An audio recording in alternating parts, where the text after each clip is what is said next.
રાતના 10 વાગે ડૂબકી મારી છે. 10 ને આમ તો એમ કે મોડું થઈ ગયું છે. પાણીમાં 10:30 થયા છે. પાણીમાં જતા પહેલા હું આ જેકેટ થર્મલ બધું પહેરીને આમ થતો ધ્રુજતો હતો.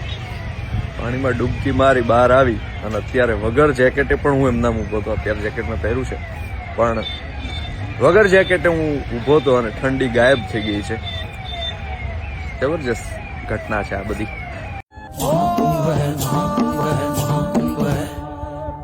कण शिव शिव शंभु शंभु है महाकुंभ है महाकुंभ है महाकुंभ है महाकुंभ है राम त्रिवेणी शंभु शंभु है महाकुंभ है